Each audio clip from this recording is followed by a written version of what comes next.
Hello. So, pag-usapan natin kung paano mag-add ng numbers. Addition of numbers tayo. Kung addition of numbers tayo at ang gagamitin natin ay yung decimal number, na nakasanayan natin gamitin, wala siguro tayong magiging problema. 1 plus 1 equals 2, 2 plus 2 equals 4, 4 plus 4 equals 8, di ba? 8 plus 8 is equal to 16, etc. Pero kung ang gagamitin natin ay yung mga numbers na hindi naman natin nakasanayan gamitin kagaya ng octal, 'di ba? Kagaya ng binary at kagaya ng hexadecimal and other bases, Other base ng numbers. So, siguro magiging mahirap ng konti, para sa atin dahil hindi nga natin 'to nakasanayan. So, para mas maging madali, um, meron tayong kailangang sunding process kasi halimbawa pag-usapan natin yung binary numbers, addition of binary numbers. Okay, so kung ito yung pag-uusapan natin, alam ko familiar kayo dun sa 1 plus 1 equals 0 carry 1. Alam nyo na yan, 1 plus 1 equals 0 carry 1. Siguro pumapasok dun sa isip nyo yung mga rules, in adding binary numbers kagaya nung 1 plus 1 plus 1 equals 1 carry 1. Kaya lang pagka dumami yung numbers, hindi na advisable na 1 plus 1 plus 1 plus 1 plus 1 plus 1 plus 1, di ba? I-memorize nyo ba yung ganon na ang result is 1 carry, halimbawa carry ilang 1 yung i-carry nyo, yun yung mahirap dun, kung ilang 1 na yung i-carry ninyo. Kaya gumawa ako ng paraan, para mas maging madali yung pag-add natin ng numbers. Hindi lang ng binary numbers, kung hindi ng lahat ng klase ng numbers. So, ito yon.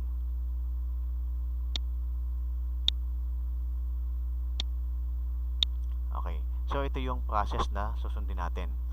Una, get the sum of the last column using the decimal number system.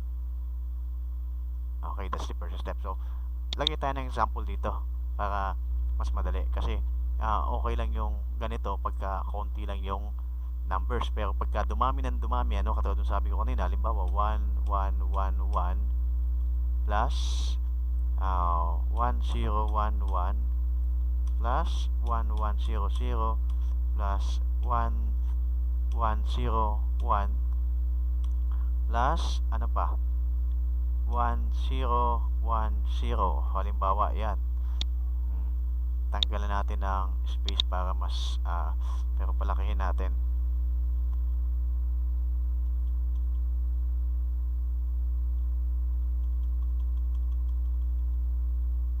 Ayan, wala ng space, tapos lagyan natin ng guhit para mas madaling gamitin yung line dito. Ayan.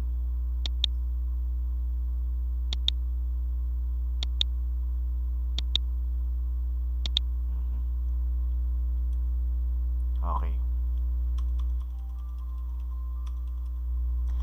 Okay, so sabi natin dito sa first step, get the sum of the last column using the decimal number system. So 1 plus 1 plus 1, that is equal to 3. Kung susundin natin yung process, makukuha natin is the number 3. So, lagay natin dito 1 plus 1 plus 0 plus 1 plus 0, that is equal to 3. So nakuha na natin yung sum. That's the first step. Sum of the last column. O kasi pagka nag-add tayo ng numbers, kahit na anong numbers, di ba, nagsisimula tayo from right going to the left. So, yung last column yon. So, the next step is to divide the sum with the base. So, the original base, ng ating numbers na pinag-usapan is base 2. Kaya, i-divide natin yung sum with the base which is equal to 2. So, ang nakuha nating sum ay 3. Di ba? 3 divided by 2, the answer is equal to 1 for the quotient, and the remainder is 1. Ayun. So, parehas silang 1. Ano? Pero kailangan matandaan nyo kung alin yung quotient. Lagyan natin ng palatandaan dito para hindi kayo malito. Kasi, pagdating dito, yung step number 3, diba? Get the remainder as the result for the last column. Lalagay daw natin yung remainder as the result. So, nagkataon lang na parehas yung ating quotient sa remainder, no? Kaya sa ngayon, hindi kayo malilito. Okay, so, hindi naman palaging ganyan yung result. So, get the remainder as the result for the last column. Ayan. So, punta tayo sa last column. Ilalagay natin yung 1. Ano? And then, the quotient as carry. Diba? Yun daw quotient as carry. So, ibig sabihin, i-carry natin yung quotient dito. Diba? So, maglagay tayo ng space dyan para makapag-carry tayo. Laki ng font size.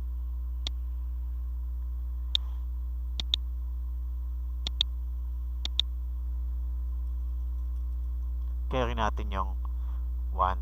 Ano? Sa tapat ng third column. Okay? Tapat ng third column na yan. So, that's the third step, ano? And then yung fourth step is proceed to the second to the last column or the next column to be processed. So, and repeat process 1 to 3 until the operation is finished. So, ganun yung gagawin daw natin, ano? Ulitin natin yung ginawa ulit natin dito sa process 1, 2, and 3. But this time, ibang column na yung ating gagamitin, which is the second to the last column. Okay, ito yun. So, the third column. So, 1 plus 1 plus 1, that is 3, plus 1, that is 4. So, 4 na yung result. 4 divided by 2. Okay, ilagay natin dito.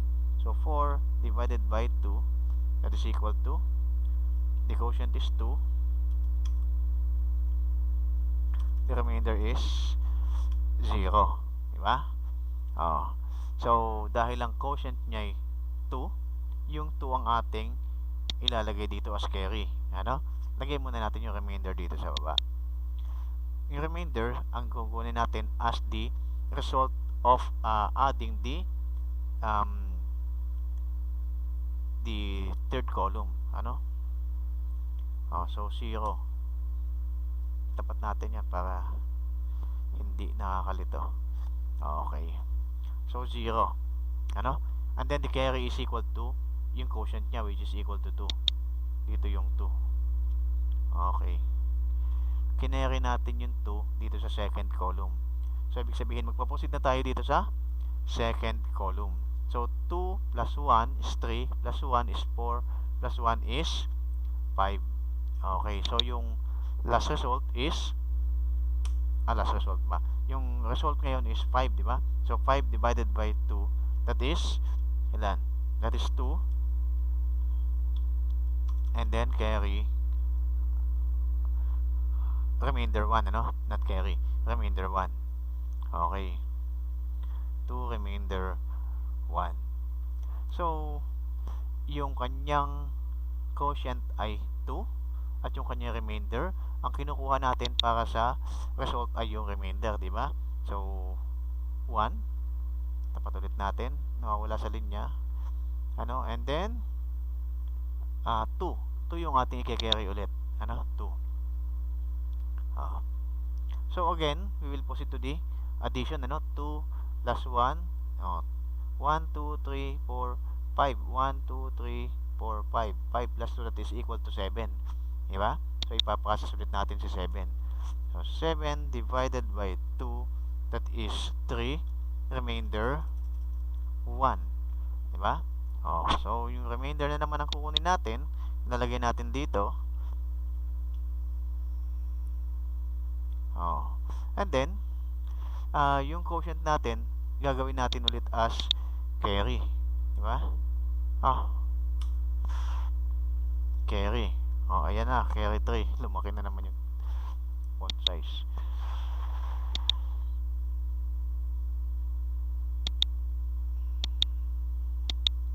So, yung 3, wala nang katapat dito, ano?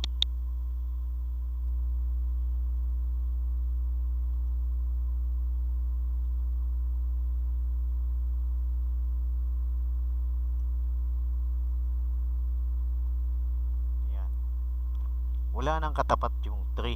Pero si 3 hindi natin pwedeng i-bring down dito, di ba? Kasi sa binary number, di ba? 0 at 1 lang yung kilalang number. So yung 3, i-divide ulit natin ng 2. So meron na tayong result dito, di ba? Ito yon, which is equal to 1 remainder 1. Kaya ilalagay natin dito 1 yung magiging result, di ba? And then meron pa ulit tayong remainder which is equal to 1. Oh, di ba? So this time yung 1 na yan, pwede nating ibaba. Di ba? Dahil kilala na si 1. So ang final result nito is 11110 1. So to check, edi i-convert natin to sa decimal, di ba? Ano equivalent dito sa decimal using the 8421 code, yung ginagamit natin sa pag-check, di ba? Yung pinakamabilis na pag-convert ng number. So 8 plus 4 plus 2 plus 1, so that's 8 plus 2, 10 plus 4, 14 plus 1, that is equal to 15, di ba? 15. Ito 8, 4, 8 saka 2, 10 plus 1, that is 11. 11. Oh, 8 saka 4, that is equal to 12. Oh, 8 plus 4 saka 1, edi 13. And then the other one is 8 plus 2, which is equal to 10. Liit naman ng 10 din eh. Ano nangyari? 10. Okay, so tingnan natin kung ilan yung sum niya. 5, 6, 7, 8, 9, 10, 11. Di kakalabasan yan ay 11 carry 1, di ba? 1, 2, 3, 4, 5 plus yung carry, edi 61. So tingnan natin kung ang kakalabasan nito ay 61. 1, 2, 4, edi okay, 4, 8, 16 saka 32, di ba? Kukunin natin yung sum ni 32 plus 16. Ito yun, 32 plus 16 plus 8. 32, 16, 8 plus 4, and then plus 1. Okay, so 16 plus 4, that is 20, di ba? 20. 8 plus 32, that is 40. 40 plus 20, that is 60, plus 1, that is equal to 61. Di ba? 32 plus 16 plus 8 plus 4 plus 1, that is equal to 61. So nagtali sila. So tama yung ginamit nating process, di ba? Okay, so nakuha niya. Ang kailangan lang is mag-practice, ano, para hindi maging kalito-lito, di ba? So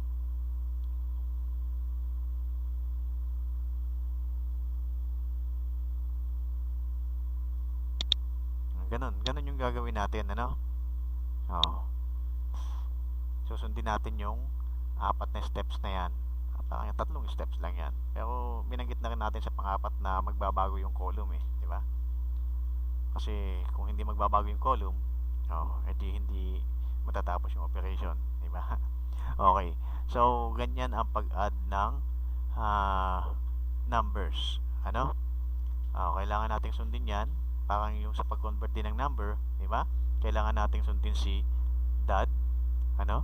At kailangan nating sundin yung process na process nung pag-add ng numbers. Okay? So pagka ako nagpa-quiz ng ganito, kailangan ipakita nyo ulit yung solution, di ba? Ipapakita nyo yung ganito, di ba? Step number 1, ganitong ginawa. Step number 2, ganitong ginawa, hanggang sa matapos yung step. Para at least alam kung ina-apply nyo yung steps. Yung iba kasi dun sa huling second to the last, ano, na assignment quiz natin, is ang ginawa is ginamitan ng power of 2, yung 1, 2, 4, 8, 16, 32. So hindi pinakita yung paggamit ng DAD. Anong formula yun? Usually yung ganun ginagamit lang sa pag-check, ano? Ang ang tinuro ko naman sa inyo is the DAD, di ba? Decimal to any number, divide by the base that you want to convert. Kaya yung iba ay nagkaroon ng deduction sa points. So kahit na tama yung numbers, hindi naman in-apply yung pag-divide ng numbers. So bakit ba kailangan alam nyo yung process na yun? Pagdating sa programming, pinapagawa ko ng program yan. Ano? Kaya dapat yung process alam nyo, kasi sa pag-program step by step process yung ino-automate natin, di ba? Katulad nito, di ba? Kukunin daw yung last column. Ibig sabihin, yun yung una mong gagawa ng code, di ba? I-determine mo alin ba yung last column. After determining the last column, get the sum of the Get the sum of the numbers using that last column. After getting the sum, divide the number by 2. Diba? Get the quotient, get the remainder. And then, use the remainder as the result. Diba? And use the quotient as carry. Then, repeat the process. Okay, that's it. So, ganyan ang pag-add ng numbers. So, ito ay applicable din sa octal, sa hexadecimal, and any base. Ano? Okay, so yan lang muna para hindi humaba yung video. Nagkakaroon ako ng separate discussion sa pag-add ng octal numbers at sa pag-add ng hexadecimal numbers. So, again, ito lang muna.